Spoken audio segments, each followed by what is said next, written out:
Là, on a vu qu'on devait nous améliorer. Et c'est intéressant parce qu'on pensait qu'on était bien. Mais quand tu commences à lire les critères, tu dis oui, partiellement les faits, mais on peut faire mieux. Qu'est-ce que je vais dire par exemple? S'il y a un principe qui dit il faut que les conditions soient affichées en agence. Certes, elles le sont. Mais est-ce que ça suffit? Est-ce que nos clients vont aller voir la fiche, regarder et lire attentivement? Notre personnel, ils doivent expliquer les produits. On les a formés. Mais comme je vous avais dit auparavant, on a tellement de nouveaux projets, tellement d'initiatives qu'il faut se mettre à leur place. C'est pas facile à retenir tellement de détails, de caractéristiques. Donc là, pour nous améliorer sur les principes de transparence, on a décidé de mettre en place toute une série d'initiatives. Donc par exemple, on a développé un catalogue de produits pour aider notre staff à mieux expliquer les produits. Si les clients, est-ce que vous voulez payer vos factures?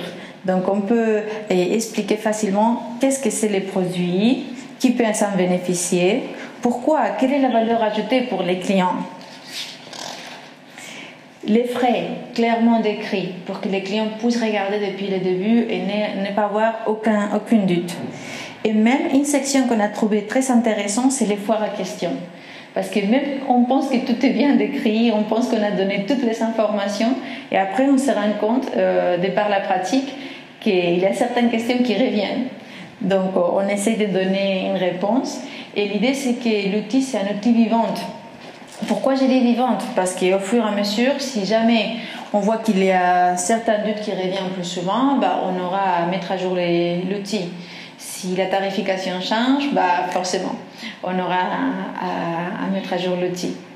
Et ce catalogue, c'est un catalogue mis à la disposition des gestionnaires clientèle, des gestionnaires portefeuille et plus les chefs d'agence qui sont en agence. Donc tout staff qui est en agence aujourd'hui doit avoir ce catalogue. Des formations aussi sont organisées pour la connaissance du personnel. Une fois que le produit a été mis en œuvre, donc il y a le service produit ou le service qualité qui organise des formations donc à l'encontre de notre staff. Et vous verrez même pour mieux comprendre les produits, on crée de petites vidéos explicatives qui expliquent comment ça se passe le produit et qu'on diffuse en agence ou bien qu'on donne immédiatement au chef d'agence pour l'expliquer à l'ensemble du staff. Et sur les renseignements, on avait remarqué qu'il y a certaines informations importantes que notre staff véhicule, mais ils ont du mal parfois à tout dire ou les clients ils partent et après il a écouté tellement d'informations à son tour qu'il va en avoir du mal à retenir. Et nous, on pense que c'est important qu'il soit conscient de ses droits. Et c'est là où on a développé ce que nous on appelle les livrets de bienvenue. On s'est inspiré de cet outil justement mis en place par la Smart Campaign et qui met à disposition des institutions qui souhaitent s'améliorer. On raconte aux clients quels sont ses droits en termes de confidentialité des données, quels sont les produits auxquels il peut en avoir accès.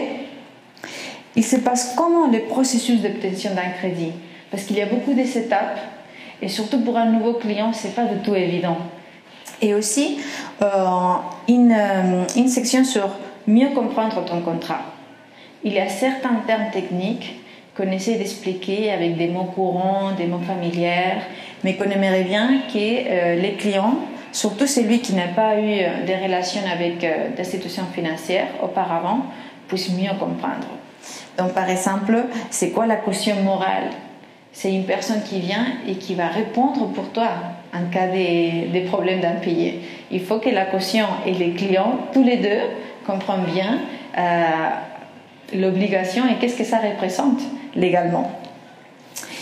Et finalement, on a aussi mis une section pour bien expliquer quels sont les mécanismes, les canaux pour remonter ces plaintes, pour faire des réclamations, pour demander des renseignements. Il faut considérer que la cible avec laquelle on travaille, c'est-à-dire la micro-entreprise ou les gens des couches vulnérables, ils n'ont pas cette exigence souvent. Ils ne connaissent pas leurs droits et ce n'est pas forcément une demande de notre clientèle. Par contre, nous, on a voulu mener cet effort parce qu'on pense que petit à petit, on va inculquer aussi ce sens de je suis un client, j'ai mes droits et je vais faire valoir mes droits. En termes de transparence aussi, on donne toujours une copie des contrats au client. C'est la moindre des choses que le client puisse amener avec lui, avec les tableaux d'amortissement. Il faut expliquer que le contrat est en français et il faut être conscient qu'une grande partie de notre clientèle ou bien de la population au Sénégal ne parle pas français ou bien, je dirais plus loin, ne peut pas lire. Ça, c'est vraiment un défi auquel on fait face.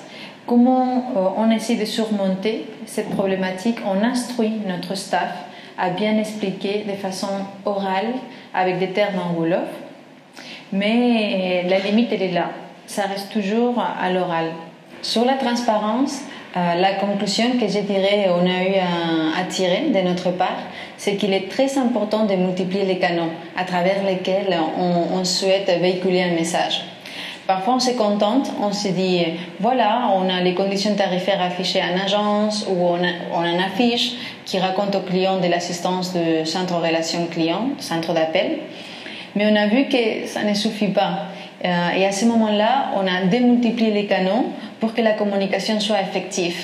On a communiqué à travers les flyers, notre staff, on a fait beaucoup de focus pour que notre staff parle aussi aux clients. C'est quand on insiste une fois, deux fois, 1000 fois si nécessaire, qu'on se rassure que le message est bien passé et compris par les clients.